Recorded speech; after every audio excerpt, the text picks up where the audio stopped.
അതായത് ഈ സിനിമ ബഹിഷ്കരിക്കുകയല്ല, മറിച്ച് പൃഥ്വിരാജ് സിനിമകളിലൂടെ ഒളിച്ചു കടത്തുന്ന ദേശവിരുദ്ധത തിരിച്ചറിയുകയാണ് വേണ്ടതെന്നാണ് യുവമോർച്ചയുടെ ഏതായാലും ഈ ഒരു ഘട്ടത്തിലുള്ള അഭിപ്രായം. പൊതുവെ അണികൾക്കിടയിൽ ആശയക്കുഴപ്പമുണ്ട് സിനിമയുമായി ബന്ധപ്പെട്ട് എങ്ങനെ പ്രതികരിക്കണം എന്ന കാര്യത്തിൽ. കെ ഗണേശനോടൊപ്പം തത്സമയം തന്നെ ചേരുന്നുണ്ട്. എമ്പുരാൻ മാത്രമല്ല, അതിന് മുൻപേ ഉള്ള സിനിമകളിലൂടെ പൃഥ്വിരാജ് ദേശവിരുദ്ധത ഒളിച്ചു കടത്തുന്നുവെന്നാണ് താങ്കൾ ഫേസ്ബുക്കിൽ കുറിപ്പിട്ടിട്ടുള്ളത്. അല്ലേ, എന്ത് ദേശവിരുദ്ധതയാണ്? ഞാനൊരു പൃഥ്വിരാജിൻ്റെ തുടക്കം മുതലുള്ള സിനിമകൾ കാണുന്ന ഒരാളാണ്. ഇത്തരം ഈ ആടുജീവിതത്തിന് ശേഷം, പ്രത്യേകിച്ച് ഈ ജോർദാനിലെ വാസത്തിന് ശേഷം പൃഥ്വിരാജിൻ്റെ സിനിമകൾ, മലയാളത്തിൽ വന്ന സിനിമകൾ പലപ്പോഴും ഒരു ദേശവിരുദ്ധമായിട്ടുള്ള സിനിമകൾ, അതിനെ പ്രോത്സാഹിപ്പിക്കുന്ന തരത്തിലുള്ള നടപടികളാണ് പലപ്പോഴും പൃഥ്വിരാജിൻ്റെ സിനിമകളിൽ നമുക്ക് കാണുവാൻ കഴിയുന്നത്.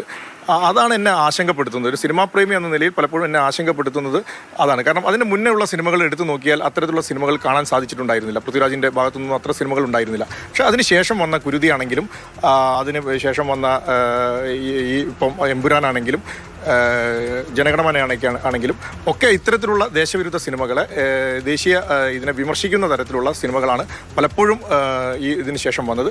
അത് ഇത്തരത്തിലുള്ള ഈ ജോർദാനിലൊക്കെ ഈ കൊറോണ കാലഘട്ടത്തിൽ കുടുങ്ങിയ സമയത്ത് അവിടുത്തെ ജീവിതത്തിൽ ISI പോലെയുള്ള ആശയങ്ങളുമായിട്ട് അവർക്ക് എന്തെങ്കിലും തരത്തിലുള്ള സ്വാധീനം പൃഥ്വിരാജിന് ഉണ്ടായിട്ടുണ്ടോ എന്നൊരു ആശങ്കയാണ് എന്നെ പോലെയുള്ള ആളുകൾ ഇത്തരത്തിൽ പ്രതികരിക്കാൻ കാരണം. അല്ല, സിനിമ ബഹിഷ്കരിക്കുകയല്ല, സിനിമ കാണേണ്ടവർക്ക് കാണാം, അല്ലാത്തവർക്ക് കാണാതിരിക്കേണ്ടവർക്ക് കാണാതിരിക്കാം എന്നത് മറ്റൊരു കാര്യം. പക്ഷേ ഇത്തരം എന്നെ പോലുള്ള ആളുകൾക്ക്, ഈ സിനിമാ പ്രേമികൾക്ക് തന്നെ ഇത്തരത്തിലുള്ള ആശങ്ക ഉണ്ട് എന്നതാണ്. അതായത് പൃഥ്വിരാജ് IS ആശയങ്ങൾ സിനിമകളിലൂടെ ഒളിച്ചു കടത്തുന്നു എന്നാണ് യുവമോർച്ച പറയുന്നത്. അല്ല, ഇത്തരത്തിലുള്ള ഈ എന്താ പറയുക, ISIയുടെ ആശയങ്ങൾ അദ്ദേഹത്തിനെ സ്വാധീനിച്ചിട്ടുണ്ടോ? കാരണം അതിന് മുന്നേ ഉള്ള സിനിമകളിൽ അത്തരം സിനിമകളിലൊന്നും അദ്ദേഹത്തിന് കാണാൻ സാധിച്ചിട്ടുണ്ടായിരുന്നില്ല. പക്ഷേ അതിന് ശേഷം വന്ന സിനിമകളിൽ ഇത്തരം ഒരു ആശങ്കകൾ, അല്ല, ഇത്തരം ആശയങ്ങൾ കടത്തിവിടാനുള്ള ശ്രമം നടക്കുന്നുണ്ടോ എന്നതാണ്. അന്വേഷണം വേണമെന്നുകൂടിയാണോ? തീർച്ചയായും അന്വേഷണം വേണം. കാരണം എന്തെങ്കിലും സ്വാധീനം ഉണ്ടായിട്ടുണ്ടെങ്കിൽ അത് അന്വേഷണം വേണ്ടത് തന്നെയാണല്ലോ. BJP നേതാക്കൾ തന്നെ പല വ്യത്യസ്ത അഭിപ്രായങ്ങൾ വരുന്നുണ്ട്. പക്ഷേ സിനിമയെ കണ്ടാൽ മതി എന്നാണ് നേതൃത്വത്തിൻ്റെ ഭാഗത്തുനിന്ന് വരുന്ന ഒരു പ്രതികരണം. അപ്പോൾ യുവമോർച്ച എന്താണ് ഇത്തരം ഒരു ആവശ്യം ഉന്നയിക്കാൻ കാരണം? അല്ല, തീർച്ചയായും സിനിമയെ തന്നെ കണ്ടാൽ മതി.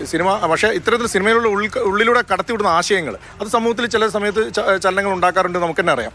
അപ്പോൾ അത്തരം ആശയങ്ങൾ ഉള്ളിലൂടെ കടത്തിവിടാനുള്ള ശ്രമം ഈ അറേബ്യൻ വാസത്തിന് ശേഷം പൃഥ്വിരാജിൻ്റെ ഭാഗത്തുനിന്ന് ഉണ്ടായോ എന്ന് തന്നെയാണ് ഒരു സിനിമാ പ്രേമി എന്ന നിലയിൽ എനിക്ക് ഉണ്ടാകുന്ന ആശങ്ക. മാധു, ഇത് തന്നെയാണ്. ഞാനേതായാലും ഈ സിനിമ കണ്ടിട്ടില്ല.